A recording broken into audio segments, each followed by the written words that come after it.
कैसा इस्तेमाल होता, दीन का कैसा इस्तेमाल होता, शरीयत से कैसे खिलवाड़ किया जाता। मौलाना एक वक्त तो भेजकर ये सुन लेते और उसके बाद हिमायत दे दे दो, अच्छी बात से होता हुआ दोबारा मैं आज गांधीनगर चौक पहुंचा हूं। बस ये बात बिल्कुल सच है कि कल मैं यहाँ नहीं रुका था, सैलानी चौक गया था। बहरहाल सबसे पहले तो मैं रोशनाबाद, पाशु नगर, संजय गांधी नगर, गांधीनगर, अयूब नगर, इस इलाके तड़वी नगर, तवक्कल नगर, इस इलाके की आवाम का अमन पूरा जिम्मेदारान का मैं आज शुक्रिया अदा करने के लिए यहां पर आया हूं। यहां के जो हमारे जिम्मेदारान हैं, हमारे जो जाबाज कार्यकर्ता है, जाबाज सिपाही है, आप लोगों ने बहुत मेहनत की, अपना वक्त दिया, इलेक्शन को लड़ा, गली गली आप लोग गए और जबरदस्त इलेक्शन आपने लड़ा, इसमें दो राय नहीं है। बहरहाल हम इलेक्शन हार गए, सिर्फ और सिर्फ जो पेटी की वोट अगर देखे तो सिर्फ 76 वोट से हम लोग इलेक्शन हारे, सिर्फ 76 वोट से, और पोस्टल वोट मिलाकर हम 162 वोट से इलेक्शन हारे। बहरहाल ये शहर के अंदर चर्चा है, महाराष्ट्र के अंदर चर्चा बनी हुई,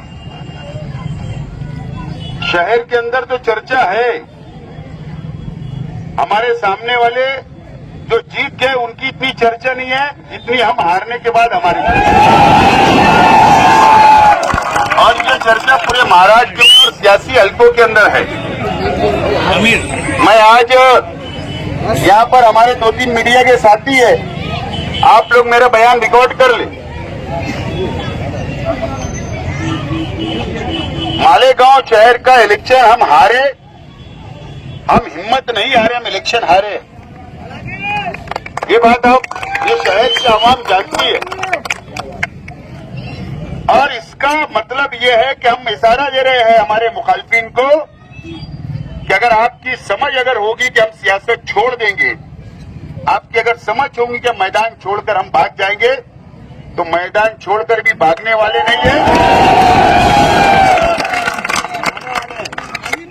मैदान छोड़कर भी भागने वाले नहीं है, और सियासत भी छोड़ने वाले नहीं है।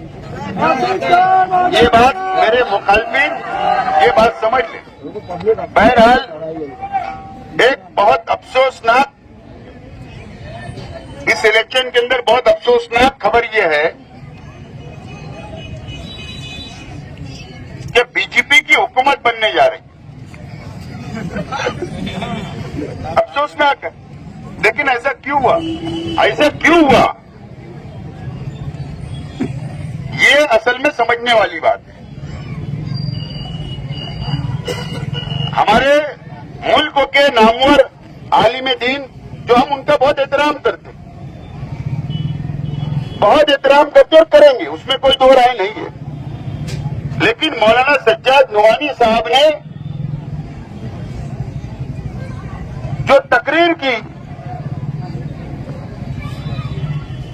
और जो अलग अलग उम्मीदवार लोगों को जो हिमायत दी, उस वजह से महाराष्ट्र के अंदर बीजेपी की हुकूमत आई।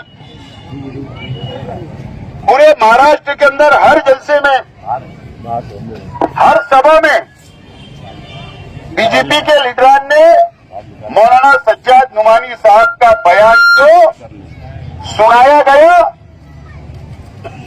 और वहीं से हिंदू भाई एक हो गए, और इस तरीके से पूरे महाराष्ट्र के अंदर नतीजे आए। अब मौलाना सज्जाद नुमानी साहब ने तो यहां पर भी हिमायत दे दी। हमारा सिर्फ इतना ही बोलना था कि आप हिमायत दो, आपका हक है, मर्जी है, किसी को कोई रोकने का हक नहीं है। लेकिन आप मालेगांव में नुमाइंदा भेजते हैं, आप तहकीक करते हैं, आप मालूमात लेते कि जिनको आप हिमायत करने जा रहे हो काम करे या नहीं करे, शहर नाराज है क्या? डेवलप करे या नहीं करे?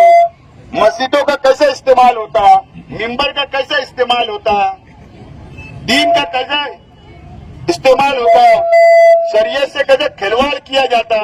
मौलाना एक वक्त तो भेजकर ये सुन लेते और उसके बाद हिमायत दे दे, तो अच्छी बात।